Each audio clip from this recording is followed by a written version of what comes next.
बंदा फिर दामने रहमत में आ गया और इस्लाम उसके बाद फिर जहां पे छा गया। अब मेरी समझ से बाहर है कि ये गाजा स्ट्रिप के आसपास के जो 7-8 मुस्लिम देश हैं उनका दामने रहमत खुल क्यों नहीं रहा उनके लिए। मतलब जो लोग उर्दू में समझ पा रहे हैं उनके लिए दामने रहमत का होता है कि अपना हृदय खोल देना, हृदय दया के द्वार हृदय के खोल देना। न इजिप्ट के खुल रहे हैं दया के द्वार, न जॉर्डन के खुल रहे हैं, न सीरिया के खुल रहे हैं, न लेबनान के खुल रहे हैं। हां, वो तो उनके साथ किसी प्रकार की यारी निभाने के फेर में नहीं है। हिंदुस्तान में कुछ राजनीतिक दल चंद कट्टरपंथी मुसलमानों की सियासी सौदागरी के लिए मारामारी करने के लिए तैयार है। ये अपने आप में बहुत आश्चर्य की बात है। समझ नहीं आता कि कुछ मुसलमानों के रहनुमाओं को हमास से इतनी मोहब्बत क्यों है, जिसके लिए अपने देश के विरुद्ध जाने को भी तैयार हैं। इसी पे जोरदार डिबेट। असीम वकार, देखिए जो इस समय मजबूत फैक्ट है वो ये है कि ईरान के सबसे पावरफुल धार्मिक नेता ने कहा है कि दुनिया के मुसलमानों को अब कोई रोक नहीं पाएगा इसके बाद, लेकिन कोई अपना दरवाजा खोलने को तैयार नहीं है। भारत में कोई रूहानी ताकत के साथ इसको जोड़ रहा है, कोई मोदी विरोध के साथ जोड़ रहा है और कोई तो कह रहा है मोदी ही जालिम है। क्या आपको लगता है कि कट्टर सोच को बढ़ावा देने का एक एजेंडा मिल गया है हमास ने जो आतंकी हमला करा इजराइल पे? Straight question. देखिए, सुधांशु त्रिवेदी जी अपनी सोच के हिसाब से पॉलिटिक्स करते हैं, मैं अपनी सोच के हिसाब से पॉलिटिक्स करता हूं। सुधांशु त्रिवेदी जी ने कहा कि इतना जुल्म हो रहा है, जॉर्डन भी बॉर्डर नहीं खोल रहा है, मिस्र भी बॉर्डर नहीं खोल रहा है। अमेरिका यही तो दबाव बना रहा है। अमेरिका जो आ रहा है, बाइडेन साहब आ रहे हैं, वो जाके बात भी यही करेंगे। उनका जो मेन एम है वो ये है कि हम अटैक करेंगे, जुल्म और ज्यादती की इंतहा पार करेंगे और बाद में दुनिया को बताएंगे कि देखिए मिस्र और जॉर्डन और फला ढमक अपने बॉर्डर बंद किए हुए हैं, वो ब्रदरहुड नहीं दिखा रहे हैं, वो मुसलमानों को मरने के लिए छोड़ रहे हैं और फिर बॉर्डर खुलवा देंगे और मुसलमानों को उधर भेज दिया जाएगा और पूरी जमीन खाली, उस पर कब्जा। आपका ये सपना है कि वो सब खाली कराए, कब्जा कर लिया जाए। तो खाली अकल सुधांशु त्रिवेदी जी के और इजराइल के थोड़ी ना है, अमेरिका की भी खाली अकल नहीं, बाकी लोगों की भी अकल है। आप चाहते हैं कि जमीन खाली करा के उस पर कब्जा कर लिया जाए, आपका चेहरा बच जाएगा। जो आप नरसंहार कर रहे हैं, जो मैसेकियर कर रहे हैं। दूसरी बात अभी आपने एक बात कही कि ये यहूदी वर्सेस इस्लाम की लड़ाई नहीं है। मैं आपको सीधा सीधा से बता दूं, आप लोग बार बार एक बात ये कह रहे हैं कि अगर फिलिस्तीन का समर्थन कोई कर रहा है तो आप लोग उसको हमास से और आतंक से और पता नहीं काहे से जोड़े डाल रहे हैं। लेकिन आप इस बात को बताने पर तैयार नहीं है कि भारत की सरकार ने भी आजाद फिलिस्तीन का समर्थन किया है, हम भी वही कर रहे हैं। तो जो बात हम पे लागू होती है वो भारत सरकार से आपके भारत की सरकार ने हमास का समर्थन किया है और अभी आपने बोला बाइडेन की अकल खाली है, इजराइल की अकल खाली है। आप कह रहे हैं कि इनमें किसी में अकल नहीं है और अकल सारी ओवैसी साहब में है, आप में है, या फिर जो रजा साहब हैं उन्होंने बयान दिया है उनमें है और ईरान में है। नहीं, मैंने ये नहीं कहा कि इनकी अकल खाली है। मैंने ये कहा कि सिर्फ ये लोग अकलमंद थोड़ी ना है। भाई आप कह रहे हैं फिलिस्तीन का समर्थन करना आतंक का समर्थन करना है। तो सुधांशु त्रिवेदी जी बैठे हैं, मैं तो जनरल आदमी हूं, आम इंसान हूं। सुधांशु जी तो माननीय सांसद जी हैं, इनसे कह दीजिए कि भारत सरकार के विदेश मंत्रालय ने फिलिस्तीन की आजादी का समर्थन किया है, वो समर्थन वापस ले ले। क्या प्रॉब्लम है आपको, क्यों समर्थन कर रहे हैं आप? अच्छा, एक सवाल सुधांशु, मैं आपको मौका दे रहा हूं, लेकिन इस पूरे मामले के अंदर मोदी कैसे जालिम हो जाता है, नरेंद्र मोदी कैसे जालिम हो जाता है, नरेंद्र मोदी के विरोध में क्यों नारे लगने शुरू हो जाते हैं? मामला हमास का है, मामला इजराइल का है, मामला पैलेस्टाइन का है, मामला गाजा का है, मोदी के विरोध में क्यों नारेबाजी होनी शुरू हो जाती है? देखिए, असीम वकार साहब ने जो बोला वो आधा सच छुपाने की सेकुलर बीमारी का। कैसे?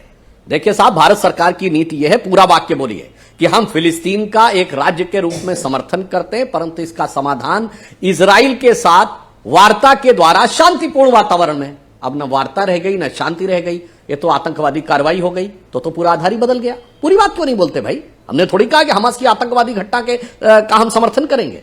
और मैं आपसे पूछना चाहता हूं मान्यवर, ये बता दीजिए कि हमास को तो मैंने बताया कि तमाम मुस्लिम देश आतंकवादी मानते हैं। हमास तो पीएलओ के खिलाफ लड़ रहा था 87 से 2006 तक। और मैं एक फैक्ट बता दूं लोगों को, देखिए जानते क्या होता है, ये जो शांति के कबूतर उड़ाने की सियासत होती कई बार किसी देश को कितनी महंगी पड़ जाती है। जो आपने कहा इजराइल ने उसको माना। 2005 में एरियल शेरन की सरकार ने गाजा को इंडिपेंडेंट किया, वहां से अपनी बस्तियां हटाई और उन्होंने यह अपेक्षा की कि अब ये राजनीतिक प्रक्रिया का हिस्सा बनेंगे। वहां एब्सोल्यूट मेजॉरिटी होने के बाद हमास ने चुनाव जीता। 2006 में चुनाव जीतने के बाद कोई चुनाव ही नहीं हुआ 17 साल से, खत्म। और वहां आतंकवाद के अड्डे बन गए। यह भारत के लिए भी एक सबक है कि जो लोग शांति वार्ता का मुखौटा लगा के आते हैं उनके पीछे का आतंक। ठीक है, असीम वकार का जवाब जरूरी है। असीम वकार, आपने बोला कि आपको अपना एंगल नहीं लगाना चाहिए। चलिए मैं आपसे पूछता हूं, कांग्रेस के नेता हैं आचार्य प्रमोद कृष्णम, उन्होंने बोला कुछ लोग मोदी विरोध में हमास जैसे आतंकी संगठन का समर्थन कर रहे हैं। आचार्य प्रमोद कृष्णम का बयान है ना, जो दिखा रहा हूं मैं इस समय, बताइए। नहीं, मैं देखिए अभी सुधांशु जी ने बहुत अच्छी बात की। इन्हीं ने कहा कि Israeli prime minister aerial Shamon ने 2005 में गाजा स्ट्रिप को आज़ाद करने की बात की। आप भी आधा सच बोल रहे हैं।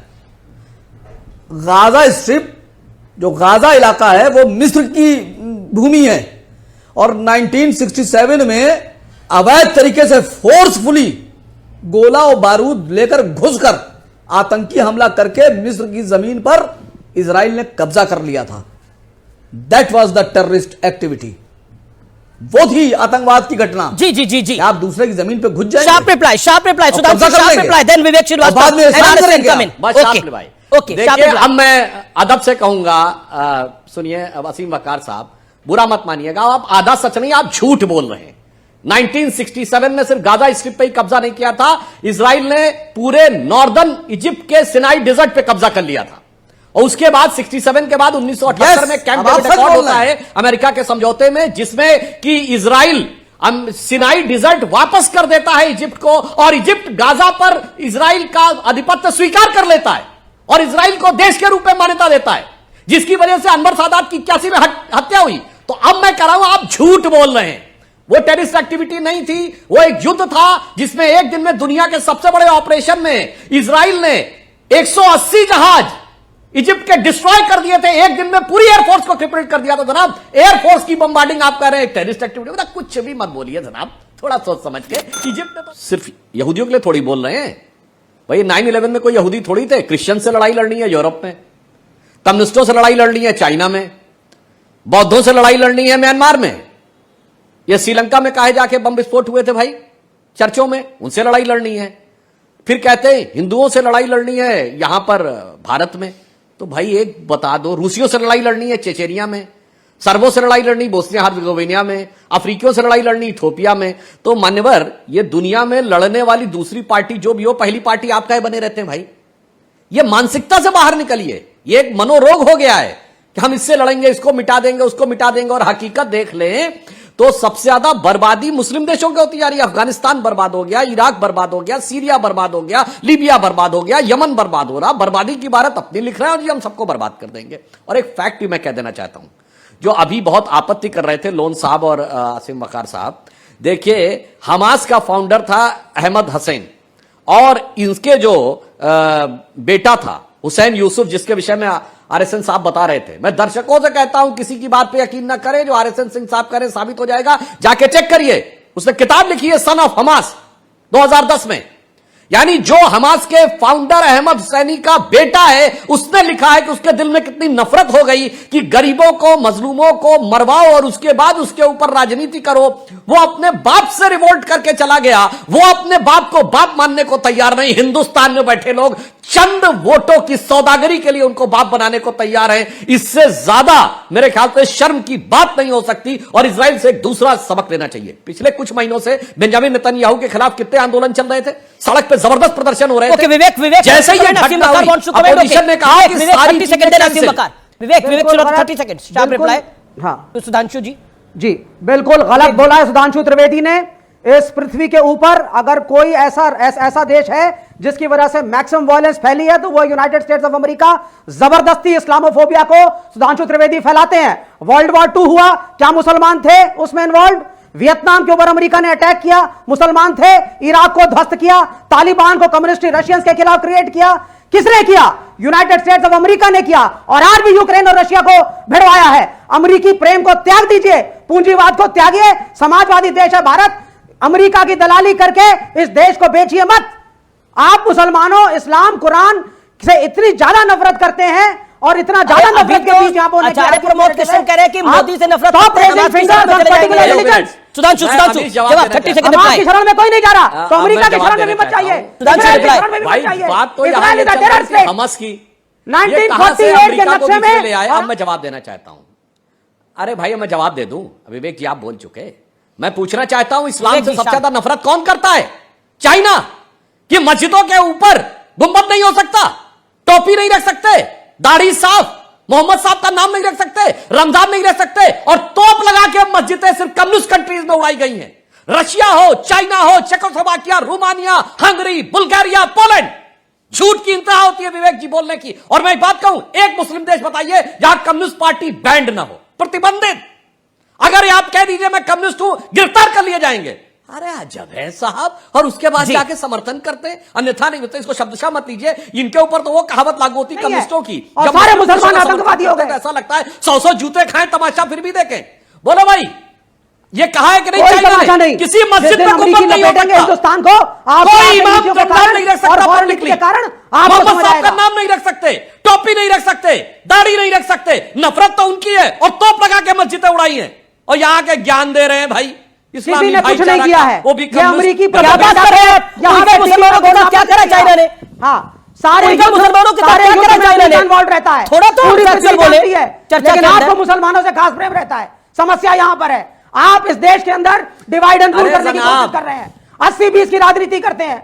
वोट के लिए हर आदमी जो सेकुलर है उसे आतंकवाद से जोड़ते हैं, हर पार्टी जो सेकुलर है आतंकवाद से जोड़ते हैं। गलत है ये। अच्छा एक बताइए, गाजा के लोगों को भी बोले हैं असाउद्दीन ओवैसी, आचार्य प्रमोद कृष्णम बोले कि मोदी के विरोध में इतनी नफरत करते हैं मोदी से कि ये हमास की शरण में जा सकते हैं। पाकिस्तान से समर्थन मांगे कांग्रेस के नेता जाकर, मणिशंकर अय्यर, और नफरत ये लोग कर रहे हैं, नफरत एक तरफा हो रही है। पॉइंट ये है, जो बात इस समय इंपॉर्टेंट है, मैं रुक करता हूं असीम वकार का। असीम वकार, असम के मुख्यमंत्री ने बोला कि अगर असद ओवैसी को इतनी चिंता हो रही है, इतनी चिंता हो रही है, तो गाजा जाके खुद लड़ाई लड़े, इतना उनको योद्धा दिख रहे हैं। तो हमें क्या करना है क्या नहीं करना है, यह हम घोटालेबाज से मशवरा नहीं लेंगे, और ना वाटर स्कैम के घोटाले वालों से हम उनके मशवरे को मानेंगे। हमारा अपना स्टैंड है, हमारी अपनी अकल है। अभी आपके चैनल पर एक वक्ता महोदय कहने लगे कि एक मुख्यमंत्री जी पाकिस्तान चले गए, वो बहुत काबिल आदमी है, पढ़े लिखे आदमी है, और बहुत चीख चीख के बोलने लगे।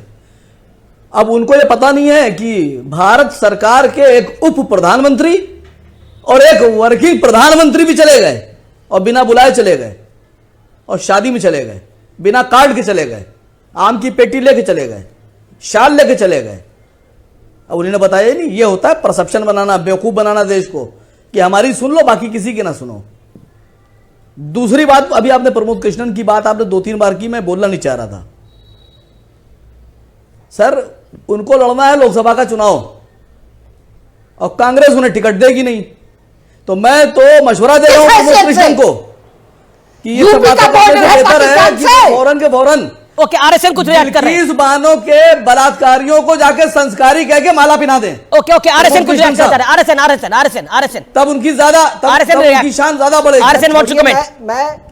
मैं ये तूतू मैं नहीं पढ़ना चाहता, लेकिन एक बात बताइए अमिश जी कि आप डॉक्यूमेंट पढ़ लीजिए हमास का, सीधे उसका ओपनिंग डॉक्यूमेंट कहता है कि destruction of Israel is our objective. आप कैसे शांति के साथ रह सकते हैं? आप कैसे रह सकते हैं? शांति के लिए सबसे बड़ी चीज है कि आप कहें कि आप भी बहुत अच्छे हैं, हम भी बहुत अच्छे हैं। आप किसी व्यक्ति से जो यहां पैनल पे बैठे हुए हैं ना, इनसे एक बात कहवा दीजिए कि सभी धर्म सभी मजहब पूजनीय हैं। ये बात भी ये नहीं कहेंगे, और ये शांति की बात करते हैं। फिर वो मुसाहिब हुसैन की बात मैं कहता हूं कि जो लोग दूसरे की जान लेना इबादत समझते हैं, और ये 1400 साल से देख रहा हूं। देखिए, जो दिल की गंदगी थी वो जबान पे आ गई, जो घिनौनापन दिल का था वो जबान पे आ गया, 1400 साल से कह रहे हो रहा है। लेकिन 1400 साल से पहले से इसी देश में दलितों को पानी नहीं भरने देखो देते ना, कुएं पर। खिलाफत मूवमेंट, इसी देश में दलित जब पड़ता तो सड़क हो जाती थी। पाकिस्तान किस इसी उसमें बना? देश में अरे दलित औरतों को गंदी सोच तो ये है, उनका तुम किसी के सीना साथ नहीं रह ढकने नहीं देते सकते थे। आप। ये भी कहना चाहता हूं जिसको मुसलमानों से जोड़ रहे हैं तो सऊदी अरब, यूनाइटेड अरब अमीरात में तो हमास एक आतंकवादी संगठन है। अब मेरी समझ से बाहर है कि जहां पे आपका सबसे मुकद्दस स्थान मक्का और मदीना है, अगर वो देश इनको आतंकवादी मान रहा है तो भैया आप जो है काहे उनके साथ इतने ही मानवतावादी नजर आ रहे हैं। मेरी समझ से बाहर है और कुछ नहीं है, आदत नहीं बदली है। 100 साल हो गए। 100 साल क्यों बोल रहा हूं? टर्की की खलीफत फर्स्ट वर्ल्ड वॉर में खत्म हुई थी। कांग्रेस ने आंदोलन का समर्थन किया था कि खलीफा को दिल्ली टर्की के दोबारा रिस्टोर किया जाए, और विनम्रता से कह रहा हूं गांधी जी ने भी समर्थन किया था, इसलिए कि मुसलमान हमारे साथ आ जाएंगे। तब भी मुसलमानों की भावनाएं भारत के बाहर जोड़ी थी और नुकसान हुआ था 30 साल बाद देश का विभाजन। आज भी इनको कोई मतलब नहीं है देश का 20 साल 25 साल के बाद क्या होगा। अरे अपनी राजनीति ठीक हो जाए, 2-4-5 साल की सत्ता आ जाए, उतना काफी है। चाहे उसकी कीमत देश को चुकानी पड़े, चाहे मुस्लिम समाज की इमेज को चुकानी पड़े। इजराइल और हमास के बीच की जंग की तपिश भारत में भी महसूस की जा रही है। फिलिस्तीन के समर्थन देने वाले मुद्दे पर विपक्षी एकता में फूट पड़ गई है। कांग्रेस नेता आचार्य प्रमोद कृष्णन ने इंडिया गठबंधन में शामिल विपक्षी नेताओं पर बड़ा हमला बोला है। उन्होंने कहा कि विपक्ष के कुछ नेताओं को हमास की शरण में भी जाने से गुरेज नहीं है। बता दें कि एकजुटता का प्रदर्शन करने के लिए विपक्षी नेता फिलिस्तीन दूतावास पहुंचे थे। फिलिस्तीन दूतावास पहुंचने वाले नेताओं में रालोद नेता साजिद सिद्दीकी, जेडीयू के केसी त्यागी, बसपा सांसद दानिश अली, सापा नेता जावेद अली, सीपीआईएम नेता डी राजा, राज्यसभा के पूर्व सदस्य मोहम्मद आदिब, कांग्रेस नेता मणिशंकर अय्यर समेत सीपीआई नेता भी शामिल थे। विपक्षी नेताओं की तरफ से फिलिस्तीन को समर्थन देने के मुद्दे पर आचार्य प्रमोद कृष्णन ने सवाल उठाया। उन्होंने सोशल मीडिया प्लेटफॉर्म पर एक पोस्ट करते हुए लिखा कि विपक्ष के कुछ नेता मोदी से इतनी नफरत करते हैं कि मोदी को हटाने के लिए हमास की शरण में भी जा सकते हैं। ऐसे में आचार्य प्रमोद कृष्णन के बयान से कांग्रेस की मुश्किलें बढ़ गई हैं। आपको बता दें कि 7 अक्टूबर की सुबह हमास के लड़ाकों ने इजराइल में 5000 रॉकेट से हमला किया था। हमले के बाद प्रधानमंत्री नरेंद्र मोदी ने इजराइल को समर्थन देने का ऐलान कर दिया था। आचार्य प्रमोद कृष्णन कई मुद्दों पर पार्टी लाइन से अलग राय रखने के लिए जाने जाते हैं। उन्होंने पीसीसी चीफ कमलनाथ पर हमला बोलते हुए कहा था कि मुसलमानों की संपत्ति पर बुलडोजर चलाने और आरएसएस का एजेंडा हिंदू राष्ट्र की वकालत कर संविधान की धज्जियां उड़ाने वाले बीजेपी के स्टार प्रचारक की आरती उतारना कांग्रेस नेताओं को शोभा नहीं देता। इस डिबेट को लेकर आपकी क्या राय है, हमें जरूर बताएं। हमारे साथ जुड़े रहने के लिए चैनल को लाइक एंड सब्सक्राइब करना ना भूलें।